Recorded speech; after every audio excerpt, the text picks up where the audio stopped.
हमारे सनातन धर्म में मनुष्य के पुनर्जन्म को लेकर एक अत्यंत प्राचीन और गहन अवधारणा है कि जो मनुष्य इस संसार में जन्म लेता है उसकी मृत्यु निश्चित है और जो मरता है उसका पुनर्जन्म भी निश्चित है। ये जीवन और मृत्यु का शाश्वत चक्र अनादिकाल से चलता आ रहा है। परंतु एक अत्यंत जटिल और रहस्यमय प्रश्न उठता है कि क्या मृत्यु के पश्चात दोबारा से उसी परिवार में, उसी कुल में आत्मा का पुनर्जन्म संभव है? क्या आत्मा अपने ही काल में, अपने ही युग में दोबारा से जन्म लेकर अपने अधूरे कर्मों को पूरा करती है? क्या कोई आत्मा अपने पाप या पुण्य के कारण अपने ही वंश में बार बार वापस लौट सकती है? इस प्रकार के गूढ़ प्रश्न आपके मन में भी अवश्य उठते होंगे। आज हम आपके इन सभी प्रश्नों का उत्तर एक अत्यंत अद्भुत और दिव्य कथा के माध्यम से देने जा रहे हैं, जिसे स्वयं भगवान शिव जी ने देवर्षि नारद जी को सुनाई थी। इस रहस्यमयी और पवित्र कथा को प्रारंभ करने से पहले आप सभी से विनम्र निवेदन है कि इसे पूर्ण एकाग्रता और श्रद्धा के साथ सुने। शास्त्रों में यह उल्लेख मिलता है कि जो भी मनुष्य इस पवित्र कथा को एक बार श्रद्धापूर्वक सुन लेता है उसके कोटि कोटि पापों का नाश हो जाता है और उस पर सदैव के लिए ईश्वर की कृपा दृष्टि बनी रहती है। तो चलिए इस दिव्य और ज्ञानवर्धक कथा को प्रारंभ करते हैं। देवर्षि नारद का प्रश्न एक बार की बात है। देवर्षि नारद जी आकाश लोक में स्वतंत्र रूप से विचरण कर रहे थे। वे अपनी वीणा को मधुर स्वर में बजाते हुए नारायण नारायण का जाप कर रहे थे। तभी अचानक उनकी दृष्टि धरती लोक पर पड़ी। उन्होंने देखा कि धरती पर एक परिवार अपने प्रिय परिजन के असामयिक निधन के गहरे शोक में डूबा हुआ है। पूरा परिवार जोर जोर से विलाप कर रहा था, आंसू बहा रहा था और अपने मृत परिजन के वापस आने के लिए हाथ जोड़कर भगवान से करुण प्रार्थना कर रहा था। उनकी पीड़ा इतनी गहरी थी कि उनके रुदन की आवाज आकाश तक पहुंच रही थी। जब ये अत्यंत हृदय विदारक दृश्य नारद जी ने आकाश लोक से देखा तो उनका करुणामय हृदय व्याकुल हो उठा। उनके नेत्रों में आंसू आ गए और उनके मन में एक साथ कई गंभीर प्रश्न उठने लगे। वो सोचने लगे कि मृत्यु के बाद आत्मा का क्या होता है? क्या वह दोबारा उसी परिवार में लौट सकती है? क्या मनुष्य के कर्म उसे फिर से उसी कुल में जन्म लेने के लिए बाध्य करते हैं? इन प्रश्नों का उत्तर जानने के लिए वे तत्काल कैलाश पर्वत की ओर प्रस्थान कर गए। कैलाश पर्वत की दिव्य भूमि पर पहुंचकर नारद जी ने भगवान शिव जी को सादर प्रणाम किया। भगवान शिव उस समय अपने दिव्य आसन पर विराजमान थे और गहन ध्यान में लीन थे। नारद जी को अपने सम्मुख देखकर शिव जी ने अपनी आंखें खोली और अत्यंत प्रसन्न हुए। उन्होंने नारद जी का हार्दिक अभिवादन करते हुए कहा, हे नारायण भक्त, आपका हमारे कैलाश में स्वागत है। कहीं आज किस विशेष प्रयोजन से आपका पदार्पण हुआ है? अवश्य ही आपको महत्वपूर्ण समाचार लेकर आए होंगे। तभी नारद जी ने विनम्रता से हाथ जोड़ते हुए कहा, हे त्रिपुरारी, हे त्रिनेत्रधारी, हे महादेव, आप तो अंतर्यामी हैं, आप त्रिकालदर्शी हैं। आपको मेरे आने का प्रयोजन तो पहले से ही ज्ञात होगा। फिर भी यदि आप मेरे मुख से आने का प्रयोजन सुनना चाहते हैं तो ठीक है, मैं आपको बताता हूं। हे प्रभु, मैं तो आपके पास अपने कुछ गंभीर प्रश्नों का उत्तर जानने के लिए आया हूं। कृपया आप मेरे प्रश्नों का उत्तर देकर मेरे मन में उठ रहे इस संशय को दूर कीजिए। नारद जी की यह विनम्र बात सुनकर भगवान शिव जी ने अत्यंत गंभीर स्वर में कहा, हे मुनि श्रेष्ठ, ऐसा कौन सा विशेष प्रश्न है जो आपके जैसे ब्रह्मज्ञानी और विद्वान पुरुष को व्याकुल कर रहा है? कृपया आप मुझसे उस प्रश्न को निःसंकोच होकर पूछिए। मैं अवश्य यही आपके सभी प्रश्नों का समुचित उत्तर दूंगा।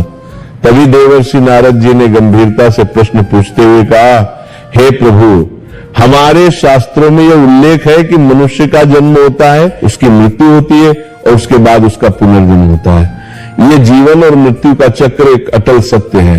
परंतु मेरा प्रश्न यह है कि क्या मृत्यु के पश्चात आत्मा का दोबारा से उसी परिवार में, उसी कुल में पुनर्जन्म संभव है? क्या आत्मा अपने ही काल में दोबारा से जन्म लेकर अपने अधूरे कर्मों को पूरा करती है? नारद जी का यह गूढ़ प्रश्न सुनकर भगवान शिव जी के मुख पर एक दिव्य मंद मुस्कान आई और वे बोले, हे ब्रह्मानंदन, आज आपने एक अत्यंत ही गूढ़, जटिल और रहस्यमय प्रश्न पूछा है।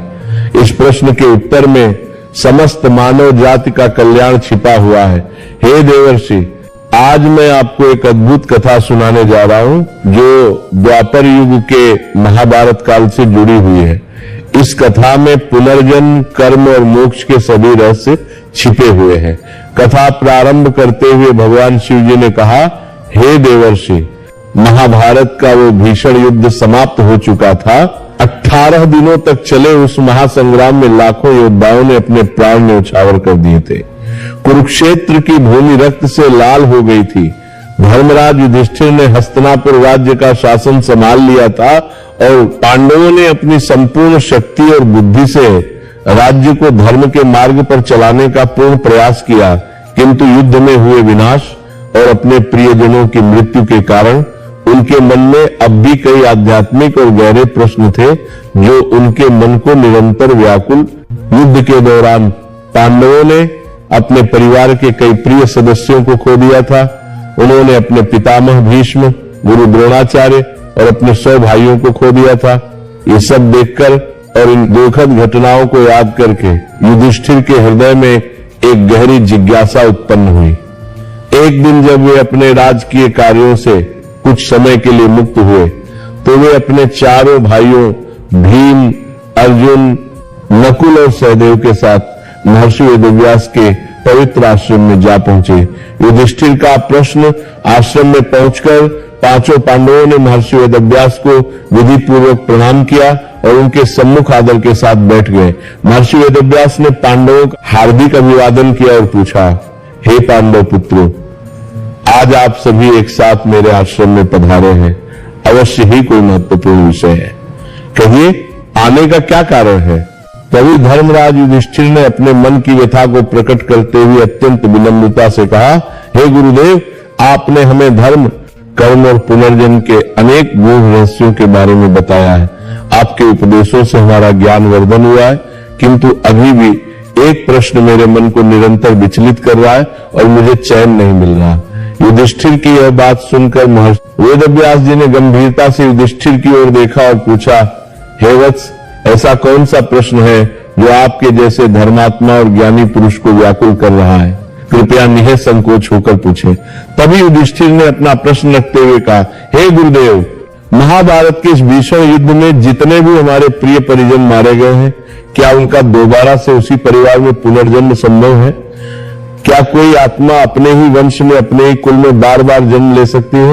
यदि हाँ, तो इसका क्या कारण है? युधिष्ठिर का यह गंभीर प्रश्न सुनकर महर्षि वेदव्यास ने अपनी दिव्य दृष्टि से युधिष्ठिर की ओर देखा। वे भली भांति जानते थे कि युधिष्ठिर कोई साधारण मनुष्य नहीं थे। वे स्वयं धर्मराज के अंश थे और उनका हृदय सदैव सत्य और धर्मराज की खोज में लगा रहता था। महर्षि वेदव्यास ने कुछ क्षण के लिए अपनी आंखें बंद कर ध्यान लगाया, फिर अपनी आंखें खोलते हुए अत्यंत गंभीर स्वर में युधिष्ठिर से बोले, हे धर्मराज, ये प्रश्न जितना सरल और सीधा लगता है उतना ही जटिल, गूढ़ और रहस्यमय है। पुनर्जन्म का नियम एक अटल और शाश्वत सत्य है। ये ब्रह्मांड का एक मूलभूत नियम है, परंतु कभी कभी किसी विशेष परिस्थिति के कारण किसी विशेष कर्म के फलस्वरूप आत्मा अपने ही परिवार में बार बार जन्म लेती है। ये तब होता है जब उसके अधूरे कर्म उसी परिवार से, उसी कुल से गहराई से जुड़े होते हैं, या फिर उसने अपने पूर्व जन्म में कोई विशेष संकल्प लिया होता है या कोई श्राप प्राप्त किया होता है। महर्षि वेदव्यास की ये गंभीर बातें पांचों पांडव अत्यंत ध्यानपूर्वक और एकाग्रचित्त होकर सुन रहे थे। उनके मुख पर जिज्ञासा और आश्चर्य के भाव स्पष्ट दिखाई दे रहे थे। फिर महर्षि वेदव्यास ने आगे समझाते हुए कहा, हे धर्मराज, मनुष्य के पुनर्जन्म के मुख्य रूप से 3 कारण होते हैं। पहला है संचित कर्म। ये संग्रहित कर्म है जो आत्मा ने अपने पिछले अनगिनत जन्मों में किए हैं और जिनका फल अभी तक नहीं मिला है। ये कर्म एक बीज की तरह आत्मा के साथ सदैव रहते हैं और उचित समय आने पर अंकुरित होकर फल देते हैं। दूसरा है प्रारब्ध कर्म। यह वे कर्म हैं जो इस जन्म में फल देने के लिए सक्रिय हो चुके हैं। इन्हें किसी भी प्रकार से टाला नहीं जा सकता। इन्हें प्रत्येक मनुष्य को अवश्य भोगना पड़ता है, चाहे वह सुख हो या दुख हो। आपका जन्म किस परिवार में होगा, आपकी योनि कौन सी होगी, आपको किस प्रकार का जीवन मिलेगा, ये सब प्रारब्ध कर्म के अधीन है। तीसरा है अनुबंध कर्म। यदि किसी आत्मा का किसी विशेष कुल या परिवार के साथ अत्यंत गहरा संबंध हो तो वह आत्मा पुनः दोबारा से उसी परिवार में जन्म ले सकती है। यह संबंध प्रेम, घृणा, क्षण, पाप या पुण्य किसी भी रूप में हो सकता है। यदि कोई मनुष्य अपने परिवार के प्रति अत्यधिक मोह रखता है या उसके कुछ अधूरे कार्य हैं तो वह आत्मा पुनः वहीं लौट सकती है। द्वारका के ब्राह्मण की कथा युधिष्ठिर ने आगे जिज्ञासा व्यक्त करते हुए पूछा, हे गुरुदेव, क्या कोई ऐसा प्रत्यक्ष साक्ष्य या उदाहरण है जिससे यह सिद्ध हो सके कि मृत्यु के पश्चात आत्मा अपने ही कुल में पुनः जन्म लेती है? धर्मराज युधिष्ठिर का यह प्रश्न सुनकर महर्षि वेदव्यास के चेहरे पर एक दिव्य मुस्कान आई और उन्होंने कहा, हाँ, मैं तुम्हें एक ऐसी अद्भुत घटना सुनाने जा रहा हूं जो स्वयं भगवान श्री कृष्ण के समय में घटित हुई थी। यह कथा द्वारका के एक विद्वान ब्राह्मण और महान राजा नृप की प्रतिज्ञा से जुड़ी हुई है। इस कथा में पुनर्जन्म का एक अत्यंत रहस्यमय और चमत्कारिक उदाहरण मिलता है। यह सुनकर पांचों पांडवों की जिज्ञासा और भी अधिक बढ़ गई। उनके नेत्र विस्मय से चमक उठे और उन्होंने विनम्रता पूर्वक कथा सुनाने का आग्रह किया। फिर महर्षि वेदव्यास ने एक प्राचीन और दिव्य कथा सुनानी प्रारंभ रुका। इसमें का उन्होंने कहा करते रहे, बाल तो करते रहे कि उन्होंने कहा, हे धर्मराज, जब महाभारत युद्ध के पश्चात भगवान श्री कृष्ण द्वारका नगरी में अपने भव्य स्वर्णिम सिंहासन पर विराजमान थे, तभी एक दिन उनके दरबार में एक ब्राह्मण आया। वह अत्यंत व्यथित, दुखी और विचलित था। उसकी आंखों में आंसू थे और चेहरे पर गहरी पीड़ा के चिन्ह थे। वह भगवान श्री कृष्ण के सम्मुख जाकर उनके चरणों को पकड़कर जोर जोर से विलाप करने लगा। उसका रुदन इतना करुण था कि दरबार में उपस्थित सभी लोग द्रवित हो गए। ब्राह्मण को इस प्रकार विलाप करते हुए देखकर करुणानिधान भगवान श्री कृष्ण ने अत्यंत प्रेम और संवेदना से उससे पूछा, हे ब्राह्मण देव, आप इस प्रकार से विलाप क्यों कर रहे हैं? क्या कारण है आपकी इस अत्यधिक पीड़ा का? कृपया मुझे बताइए।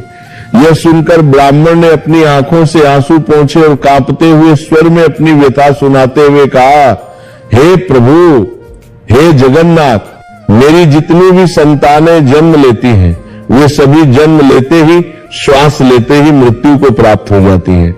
ये भयंकर घटना मेरे साथ अब तक 5 बार घटित हो चुकी है। हर बार मैं पिता बनने की खुशी मनाता हूं और हर बार वही दुख, वही पीड़ा। कृपया आप मुझे इस असहनीय दुख से बाहर निकालिए। हे प्रभु, मैंने ऐसा कौन सा भयंकर पाप किया है जिसका फल मुझे इस जन्म में इतनी क्रूरता से भोगना पड़ रहा है? मैंने सभी प्रकार के धार्मिक अनुष्ठान किए, यज्ञ करवाए, दान पुण्य किया, तीर्थ यात्राएं की, उसके बाद भी मुझे कोई समाधान नहीं मिला। सभी उपाय विफल हो गए, इसलिए अंततः मैं आपकी शरण में आ गया हूं।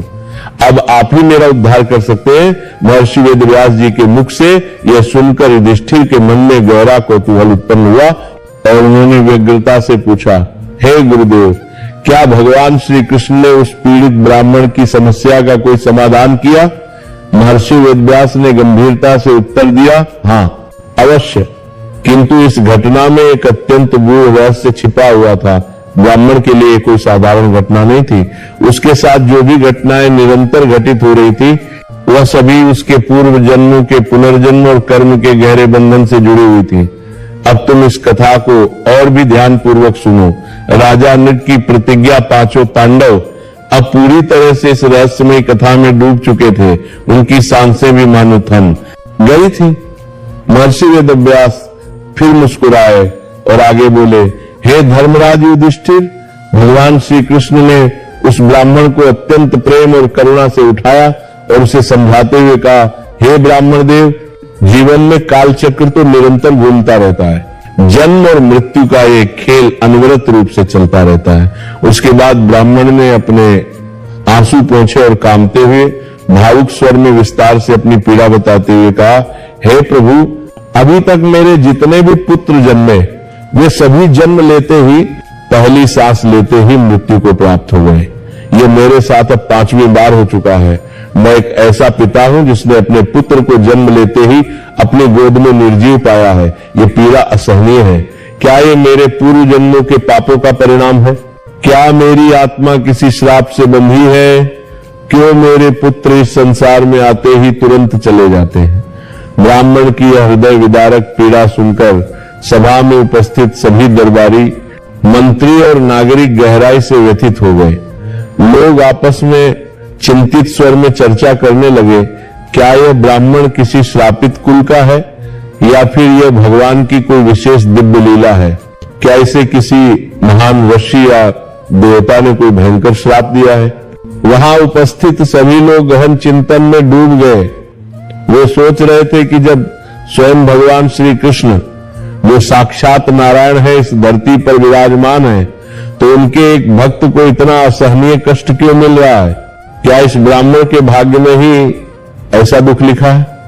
ब्राह्मण अत्यंत दुखी, निराश और व्याकुल था। उसका हृदय पीड़ा से इतना अधिक भर गया कि उसका विवेक क्षीण होने लगा और उसे अचानक तीव्र क्रोध आ गया।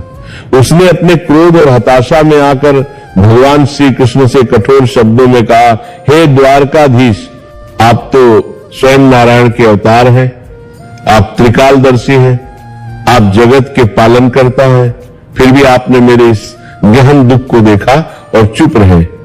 यदि आप मेरे पुत्र को वापस नहीं ला सकते तो मैं समस्त द्वारका नगरी को श्राप दे दूंगा कि यहां आगे से किसी भी कुल में कोई पुत्र जन्म नहीं लेगा। ब्राह्मण के इस क्रोधपूर्ण और भयानक वचन को सुनकर वहां उपस्थित सभी लोग अत्यंत भयभीत हो गए। ब्राह्मण का श्राप अत्यंत शक्तिशाली होता है। उसी समय सभा में महान और पराक्रमी राजा नृग भी उपस्थित थे। उन्होंने जब ब्राह्मण के पीड़ा से भरे इन वचनों को सुना तो तत्काल अपने आसन से उठकर खड़े हो गए। राजा नृग आगे बढ़े और दृढ़ता से प्रतिज्ञा करते हुए बोले, हे ब्राह्मण देव, आप व्यथित मत होइए। मैं आज यहां सभी के सम्मुख भगवान श्री कृष्ण के समक्ष सौगंध खाकर कहता हूं कि यदि इस बार आपका पुत्र जन्म लेकर भी जीवित नहीं रहा तो मैं स्वयं प्रज्वलित अग्नि में प्रविष्ट होकर अपने प्राण त्याग दूंगा। यह मेरी दृढ़ प्रतिज्ञा है। भगवान श्री कृष्ण ने जब राजा नृग को इस प्रकार प्रतिज्ञा करते देखा तो उनके मुख पर एक रहस्यमयी और दिव्य मुस्कान आई। वे भली भांति जानते थे कि इस घटना के पीछे एक अत्यंत गहरा रहस्य छिपा हुआ है। यमलोक की यात्रा जब राजा नृग ने दृढ़ प्रतिज्ञा ली तो श्री कृष्ण के नेत्रों में एक दिव्य चमक दिखाई दी, मानो वे पहले से ही जानते थे कि आगे क्या घटने वाला है। उसके पश्चात राजा नृग ने ब्राह्मण से कहा, हे ब्राह्मण देव, इस बार जब आपकी संतान जन्म ले तो आप तत्काल मुझे सूचित कर देना। मैं स्वयं अपनी समस्त दिव्य शक्तियों से उसकी रक्षा करूंगा। मैं वचन देता हूं कि कोई भी शक्ति उसे मृत्यु की ओर नहीं ले जा पाएगी। ब्राह्मण को राजा नृग की इस दृढ़ प्रतिज्ञा पर पूर्ण विश्वास हो गया। उसके चेहरे पर आशा की एक किरण दिखाई दी। फिर उसने श्री कृष्ण और राजा नृग दोनों के चरणों में श्रद्धा पूर्वक प्रणाम किया और आशा भरे हृदय से अपने घर लौट गया। युधिष्ठिर ने अत्यंत उत्सुकता से महर्षि वेदव्यास से पूछा, हे गुरुदेव, क्या इस बार भी वही दुखद घटना घटी जो पिछले 5 बार से उस ब्राह्मण के साथ घटती आई थी? क्या राज नृग अपने इस कठिन वचन को निभा पाए या फिर इस घटना के पीछे कोई दिव्य लीला चल रही थी? अब तो सभी पांडवों की दृष्टि उत्सुकता से उसी दिन पर टिकी थी जब ब्राह्मण की संतान का जन्म होगा। द्वारका के समस्त नागरिक भी उत्सुक और चिंतित थे, क्योंकि यह केवल एक पिता की व्यक्तिगत पीड़ा ही नहीं थी, बल्कि पुनर्जन्म और कर्म के गुण रहस्यों से जुड़ी एक अत्यंत महत्वपूर्ण घटना थी। कुछ समय पश्चात ब्राह्मण के घर में पुनः एक बच्चे ने जन्म लिया, किंतु दुर्भाग्य से जन्म लेने के कुछ ही क्षणों पश्चात पहली सांस लेते ही उस बच्चे की मृत्यु हो गई। ये देखकर ब्राह्मण फिर से जोर जोर से विलाप करने लगा। उसका हृदय टूट गया।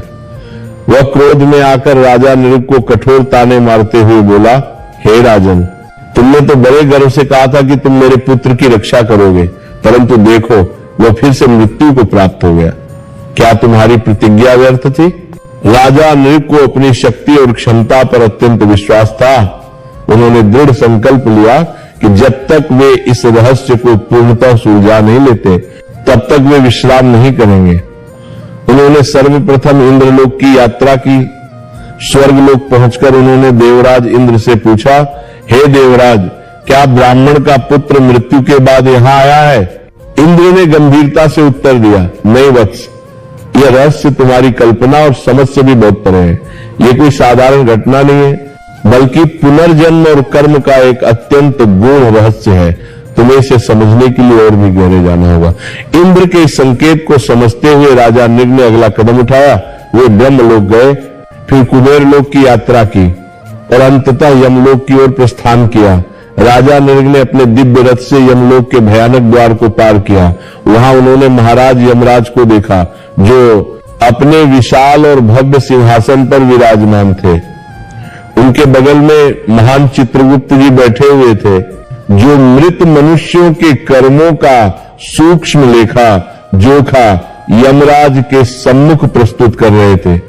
यमराज उन मृत आत्माओं को उनके कर्मों के अनुसार उचित सजा या पुरस्कार दे रहे थे। यमराज का रहस्योद्घाटन, यमराज की उपस्थिति अत्यंत प्रभावशाली और भयावह थी। उनका स्वर गंभीर, गूढ़ और कठोर था। यमराज ने जब राजा नृग को अपने सम्मुख देखा तो अत्यंत गंभीर स्वर में पूछा, हे राजन, आप यमलोक में क्यों पधारे हैं? आप तो अभी तक मृत्यु के योग्य भी नहीं हुए, आपका जीवन काल अभी शेष है। राजा नृग ने विनम्रता पूर्वक हाथ जोड़कर यमराज को प्रणाम करते हुए कहा, हे धर्मराज, मैं द्वारका के एक ब्राह्मण की संतान को खोजने यहां आया हूं। मैंने उसे बचाने की दृढ़ प्रतिज्ञा ली थी, किंतु वह जन्म लेते ही मृत्यु को प्राप्त हो गया। मैं जानना चाहता हूं कि आखिर उस ब्राह्मण के साथ निरंतर ऐसी दुखद घटना क्यों घटित हो रही है। राजा नृग की यह बात सुनकर यमराज एक लंबे क्षण के लिए मौन हो गए। उनके नेत्र बंद हो गए, मानो वे किसी गहन चिंतन में लीन हो। फिर उन्होंने अपनी आंखें खोली और बोले, हे राजन, ये कोई साधारण संतान नहीं है। इसका रहस्य आपके और भगवान श्री कृष्ण के काल से भी बहुत पुराना है। ये आत्मा एक प्राचीन और भयंकर श्राप के कारण अपने ही परिवार में बार बार जन्म ले रही है और तुरंत मृत्यु को प्राप्त हो रही है। यह सुनकर राजा नृग आश्चर्य से स्तब्ध हो गए। उन्होंने व्यग्रता से पूछा, हे धर्मराज, कृपया स्पष्ट रूप से बताइए, यह आत्मा कौन थी और इसे यह भयंकर श्राप क्यों मिला? यमराज ने अपनी दिव्य और सर्वज्ञ दृष्टि से उस आत्मा के समस्त पूर्व जन्मों को देखा और गंभीरता से बोले, हे राजन, ये आत्मा पूर्व में एक महान और पराक्रमी योद्धा थी, जो द्वापर युग से भी पूर्व जन्मों को हले त्रेता युग में जन्मी थी। ये महान राजा नल के पुत्र के रूप में जन्मी थी। वह अत्यंत शक्तिशाली था, परंतु अपने अहंकार, घमंड और अन्याय के कारण इसने एक निर्दोष ब्राह्मण के पुत्र को निर्ममता से मार दिया था। उस पीड़ित ब्राह्मण ने क्रोध और शोक में आकर इसे एक भयंकर श्राप दिया था कि यह आत्मा हर जन्म में अपने ही कुल में जन्म लेगी और जन्म लेते ही तुरंत मृत्यु को प्राप्त होगी। राजा नृग ने पुनः पूछा, हे धर्मराज, तो क्या यह आत्मा अपने ही कर्मों के कारण प्रत्येक जन्म में इसी परिवार में जन्म लेती रहेगी और मृत्यु को प्राप्त होती रहेगी? यमराज ने दृढ़ता से उत्तर दिया, हाँ, क्योंकि इस आत्मा ने एक समय में एक निर्दोष और पवित्र ब्राह्मण के पुत्र का वध किया था। उसी शुद्ध ब्राह्मण ने इसे ये कठोर श्राप दिया था। जब तक कोई महान योद्धा और दिव्य पुरुष इसे इस दुष्चक्र से मुक्त नहीं कराएगा, तब तक इसका यह भयानक चक्र निरंतर चलता रहेगा। मुक्ति का मार्ग राजा नृग को अब इस जटिल रहस्य का पूर्ण आभास हो गया था। फिर उन्होंने धर्मराज के सामने विनम्रता से हाथ जोड़ते हुए पूछा, हे दंडधारक, हे काल स्वरूप, यदि यह आत्मा एक श्राप के कारण इस दुष्चक्र में फंसी है, तो उसे मुक्ति कैसे प्राप्त होगी? कृपया आप इसकी मुक्ति का मार्ग बताइए। यमराज ने इस प्रश्न का उत्तर देते हुए गंभीरता से कहा, हे राजन, इस आत्मा को इसके कालचक्र से केवल भगवान श्री कृष्ण ही मुक्त कर सकते हैं, क्योंकि वे स्वयं नारायण हैं, वे परब्रह्म हैं। केवल वे ही इस आत्मा के प्रारब्ध को परिवर्तित कर सकते हैं। यदि वे अपनी दिव्य इच्छा से चाहें तो इस आत्मा को मोक्ष प्राप्त हो सकता है। यमराज के मुख से यह महत्वपूर्ण बात सुनकर राजा नृग तत्काल वापस द्वारका नगरी आ गए और भगवान श्री कृष्ण के सम्मुख जाकर संपूर्ण वृतांत विस्तार से सुना दिया। राजा नृग की सम्मुख से मुखड़ी विस्तार से राजा नृग की संपूर्ण के लिए नीता प्रबल लोगों मोक्ष प्राप्त हो सकता है। नेता प्रबल लोगों के दूर में लालू के साथ हो। सारी बातें सुनकर भगवान श्री कृष्ण मुस्कुराए और बोले, हे राजन, यह आत्मा सत्य में अपने ही कर्मों के जाल में उलझी हुई थी, परंतु अब इसका मुक्ति का समय आ गया है। फिर श्री कृष्ण ने अपने दिव्य सुदर्शन चक्र का आह्वान किया और उस चक्र की दिव्य शक्ति से उस आत्मा के समस्त बंधनों को काट दिया। उन्होंने उसे पुनर्जन्म के इस दुष्चक्र से सदैव के करदाने लिए मुक्त कर दिया। उसके पश्चात भगवान श्री कृष्ण ने कहा, हे राजन, तुमने इस आत्मा को मुक्त कराने में एक अत्यंत महत्वपूर्ण भूमिका निभाई है। इतना कहकर उन्होंने अपनी दिव्य शक्ति से ब्राह्मण के पुत्र को पुनः जीवित कर दिया और उसे ब्राह्मण को सौंप दिया। जब ब्राह्मण ने अपने पुत्र को जीवित और स्वस्थ देखा तो वह आश्चर्य, हर्ष और कृतज्ञता से पूर्णतः भर उठा। उसकी आंखों में खुशी के आंसू आ गए। उसने श्री कृष्ण और राजा नृग दोनों को हृदय से धन्यवाद दिया और अपार प्रसन्नता के साथ अपने पुत्र को लेकर अपने घर चला गया।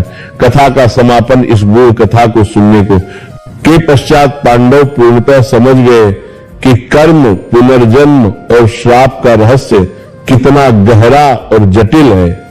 यह केवल एक जीवन का साधारण खेल नहीं था, बल्कि आत्मा की एक शाश्वत यात्रा थी जो तब तक निरंतर चलती रहती है जब तक वो अपने समस्त कर्मों से पूर्णतः मुक्त नहीं हो जाती। आगे महर्षि वेदव्यास युधिष्ठिर से कहते हैं, हे युधिष्ठिर, आत्मा सदैव अपने कर्मों के अनुसार जन्म लेती है, किंतु जब कोई मनुष्य सत्य और धर्म के पवित्र मार्ग पर चलता है तो उसे मोक्ष की प्राप्ति होती है। सत्य और धर्म ही आत्मा की परम मुक्ति का एकमात्र मार्ग है। ये घटना इस महान सत्य को सिद्ध करती है कि पुनर्जन्म एक अटल सत्य है। यदि किसी आत्मा के कर्म उसके परिवार या कुल से गहराई से जुड़े होते हैं तो आत्मा बार बार वही जन्म ले सकती है जब तक कि वह पूर्णतः मुक्त न हो जाए। युधिष्ठिर ने विनम्रता से सिर झुकाकर कहा, हे गुरुदेव, अब मेरी समस्त शंकाओं का पूर्ण समाधान हो गया है। पुनर्जन्म का रहस्य सत्य में अद्भुत और गूढ़ है, किंतु धर्म ही इसका एकमात्र समाधान है। इतना कहकर सभी पांडवों ने महर्षि वेदव्यास को सादर प्रणाम किया और संतुष्ट मन से हस्तिनापुर वापस लौट गए। देवर्षि नारद जी से आगे भगवान शिव जी कहते हैं, हे ब्रह्मानंदन, यदि मनुष्य के कर्म किसी विशेष परिवार या कुल के प्रति गहराई से बंधे होते हैं तो पुनर्जन्म उसी परिवार में अवश्य संभव हो सकता है। ये गूढ़ रहस्य केवल परमेश्वर ही भली भांति जानते हैं कि कौन कब और कहां जन्म लेगा। मृत्यु के पश्चात जब आत्मा का किसी नए शरीर में प्रवेश होता है तो उसे पुनर्जन्म कहते हैं। मनुष्य का पुनर्जन्म कब और कैसे होता है, ये अनेक तत्वों पर निर्भर करता है। प्रथम कारण है मनुष्य का कर्म प्रभाव, अर्थात कर्मों के अनुसार ही आत्मा की गति निर्धारित होती है। जो भी जीव दोबारा से जन्म लेता है वो अपने पूर्व जन्मों के कर्मों के कारण इस संसार में आता है। मृत्यु के समय मनुष्य को परमात्मा का स्मरण अवश्य करना चाहिए।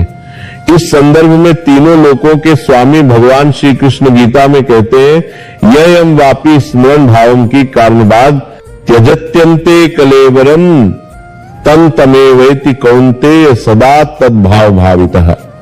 इसका अर्थ है, व्यक्ति मृत्यु के समय जिस भाव और चिंतन में होता है वही उसके अगले जन्म को निर्धारित करता है। यदि कोई मनुष्य मृत्यु के समय भगवान का स्मरण करते हुए अपने प्राण त्यागता है तो उसे मोक्ष प्राप्त होता है, और यदि कोई मनुष्य सांसारिक इच्छाओं, क्रोध, मोह या वासनाओं में डूबा रहता है तो वह उन्हीं भावनाओं के अनुसार पुनर्जन्म लेता है। हे देवर्षि, अजामिल नाम का एक पापी ब्राह्मण था जो मृत्यु के समय नारायण नारायण शब्द बोलकर भगवान के परम धाम चला गया और महान को मुनिकार में काम करने का। भरत मुनि, जिन्होंने एक हिरण के प्रति अत्यधिक लगाव रखा, उन्हें अगले जन्म में हिरण का शरीर प्राप्त हुआ। मनुष्य को अपने कर्मों को सुधारने और मोक्ष प्राप्त करने के लिए मनुष्य योनि में अवसर मिलता है। ये तीनों योनियों में सबसे श्रेष्ठ योनि मानी जाती है। यदि मनुष्य के कर्म अच्छे और प्रभावशाली होते हैं तो उसे मृत्यु के तुरंत पश्चात नया जन्म मिल जाता है। जिस प्रकार बालक ध्रुव ने मृत्यु के बाद तुरंत वैकुंठ लोक प्राप्त किया था, यदि परमात्मा को किसी व्यक्ति के कर्मों का विस्तृत हिसाब किताब करना होता है तो उसकी आत्मा को यमलोक या चंद्रलोक में रखा जाता है। यह प्रक्रिया 13 दिन से लेकर 1 वर्ष तक चल सकती है। जिन मनुष्यों के पाप कर्म अत्यधिक और भयंकर होते हैं उनकी आत्मा को नरक में भेजा जाता है और अनेकों वर्षों तक उन्हें नरक की भयानक यातनाओं को सहना पड़ता है। उसके पश्चात उन्हें नीच योनि में जन्म मिलता है। यदि मनुष्य पुनर्जन्म के चक्र से पूर्ण मुक्ति पाना चाहता है तो उसे भक्ति योग, ज्ञान योग और निष्काम कर्म योग का अभ्यास करना चाहिए, क्योंकि मनुष्य का पुनर्जन्म और एक ही परिवार में बार बार जन्म लेना उसके कर्मों के आधार पर ही होता है। मनुष्य की मृत्यु के समय की मानसिक स्थिति उसका अगला जन्म निर्धारित करती है। मनुष्य की मृत्यु को मनुष्य योनि में अच्छे कर्म करके व्यक्ति मोक्ष प्राप्त कर सकता है और अपने किए गए पापों का प्रायश्चित कर सकता है। इसके साथ ही साथ मनुष्य को सदैव ईश्वर की सच्ची भक्ति करनी चाहिए और सत्कर्म के पवित्र मार्ग पर निरंतर चलना चाहिए। देश मनुष्य को मनुष्य के द्वारे तभी उसे पुनर्जन्म के इस अनंत चक्र से मुक्ति प्राप्त हो सकती है। पुनर्जन्म के नियम भगवान शिव आगे समझाते हुए कहते हैं, हे देवर्षि, पुनर्जन्म का यह रहस्य समझना अत्यंत आवश्यक है। जब कोई आत्मा किसी परिवार में विशेष कारणों से बार बार जन्म लेती है तो इसके पीछे कई गूढ़ कारण हो सकते हैं। प्रथम कारण है अधूरी इच्छाएं और मोह। यदि कोई मनुष्य अपने परिवार, धन संपत्ति या किसी व्यक्ति से अत्यधिक मोह रखता है और मृत्यु के समय भी उसका मन उन्हीं विषयों में उलझा रहता है तो वह आत्मा उसी परिवार में पुनः जन्म ले सकती है। यह मोह का बंधन आत्मा को उसी स्थान पर बांधे रखता है। द्वितीय कारण है अधूरे कर्म और जिम्मेदारियां। कभी कभी मनुष्य अपने जीवन में कुछ महत्वपूर्ण कार्य अधूरे छोड़ देता है, कुछ जिम्मेदारियां पूरी नहीं कर पाता। ऐसी स्थिति में उसकी आत्मा को शांति नहीं मिलती और वह उन्हीं कार्यों को पूरा करने के लिए पुनः उसी परिवार में जन्म ले सकती है। तृतीय कारण है पूर्व जन्म का क्षण या लेन देन। शास्त्रों में कहा कर्मे लेन देन ताम का द्वत और पूर्व जन्म का गया है कि यदि किसी व्यक्ति पर किसी का क्षण है, चाहे वो धन का हो, उपकार का हो या किसी अन्य प्रकार का, तो वह आत्मा उस क्षण को चुकाने के लिए पुनः उसी परिवार में जन्म ले सकती है। यह क्षणानुबंध कहलाता है। चतुर्थ कारण है श्राप या वरदान। जैसा कि हमने द्वारका के ब्राह्मण की कथा में देखा, यदि किसी आत्मा को कोई श्राप मिला हो या कोई विशेष वरदान प्राप्त हुआ हो तो उसके अनुसार जन्म लेती है। श्राप और वरदान दोनों ही अत्यंत शक्तिशाली होते हैं और पुनर्जन्म को प्रभावित करते हैं। आत्मा की यात्रा है नारद।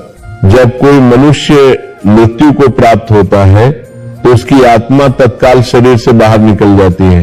ये आत्मा सूक्ष्म शरीर के साथ रहती है जिसमें उसके सभी संस्कार, विचार और कर्मों के बीच संग्रहित होते हैं। मृत्यु के पश्चात प्रथम 13 दिन तक आत्मा अपने घर और परिवार के आसपास ही विचरण करती है। यही कारण है कि शास्त्रों में 13 दिन तक श्राद्ध और पिंडदान का विधान है। 13 दिन के पश्चात आत्मा यमलोक की यात्रा प्रारंभ करती है। यमराज के दूत, जिन्हें यमदूत कहा जाता है, आत्मा को यमलोक तक ले जाते हैं। यह यात्रा अत्यंत कठिन होती है। मार्ग में अनेक प्रकार की बाधाएं और कष्ट आते हैं। यही कारण है कि परिवार के सदस्य मृत व्यक्ति के लिए दान पुण्य करते हैं ताकि उसकी आत्मा को इस यात्रा में सहायता मिल सके।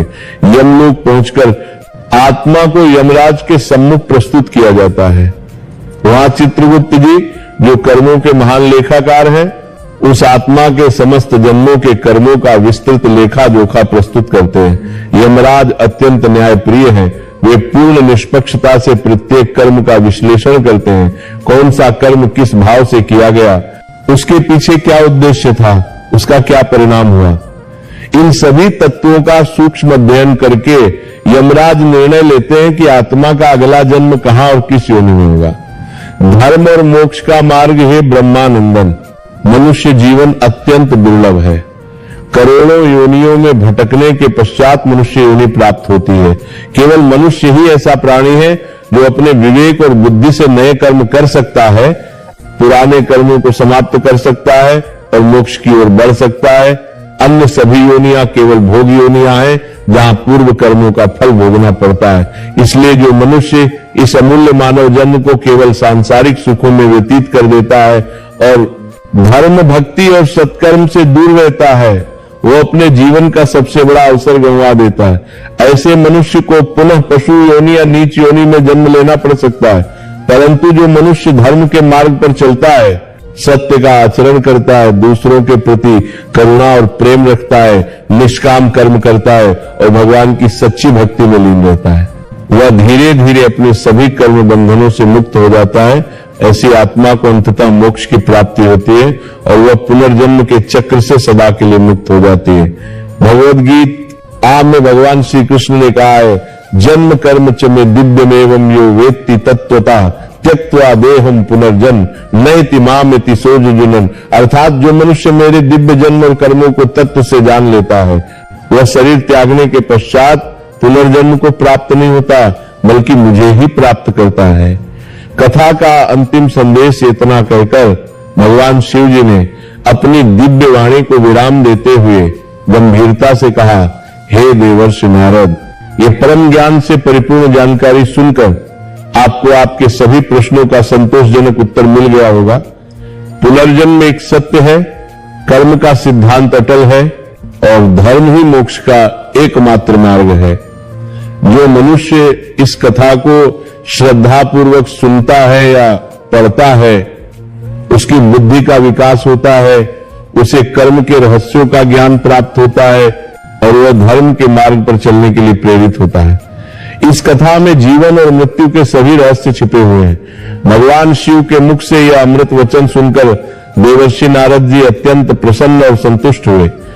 उन्होंने भाव विभोर होकर कहा, हे महादेव, हे त्रिलोकनाथ, आपके पवित्र मुख से यह महत्वपूर्ण और गूढ़ ज्ञान प्राप्त करके मैं धन्य हो गया।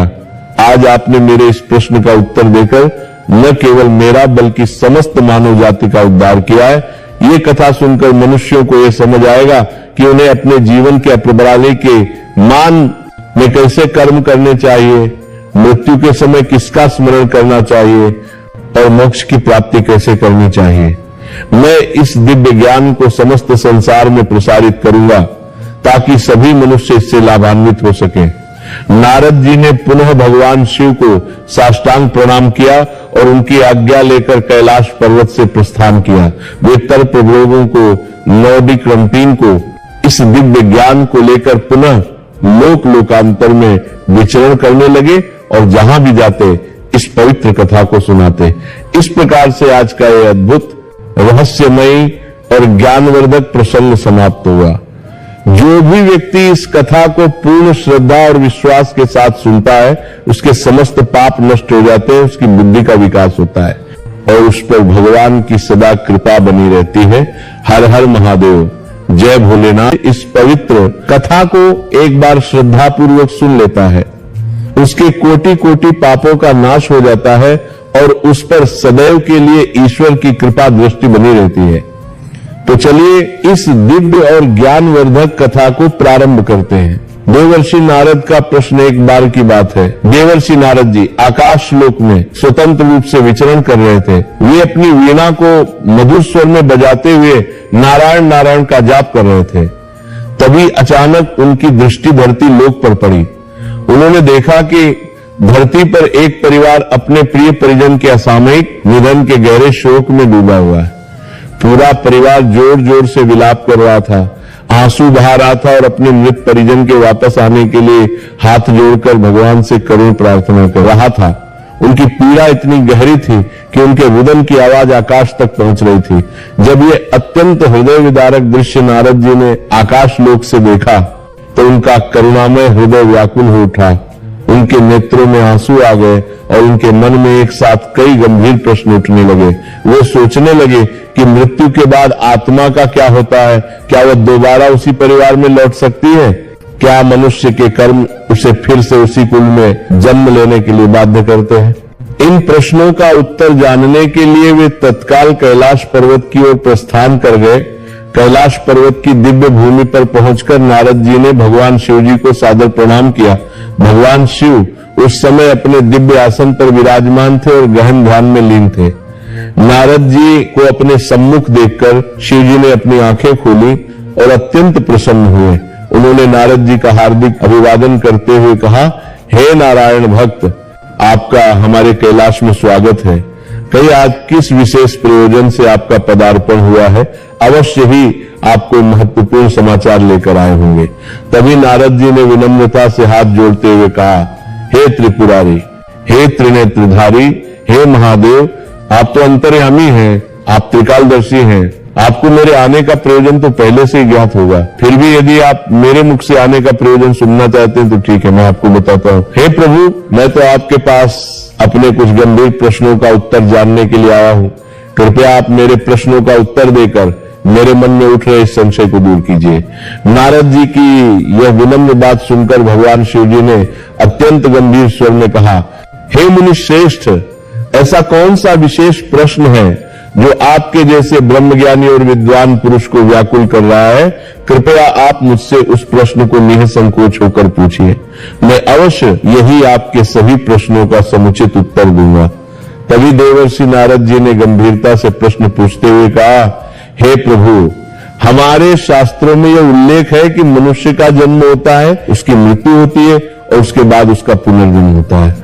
ये जीवन और मृत्यु का चक्र एक अटल सत्य है। परंतु मेरा प्रश्न यह है कि क्या मृत्यु के पश्चात आत्मा का दोबारा से उसी परिवार में, उसी कुल में पुनर्जन्म संभव है? क्या आत्मा अपने ही काल में दोबारा से जन्म लेकर अपने अधूरे कर्मों को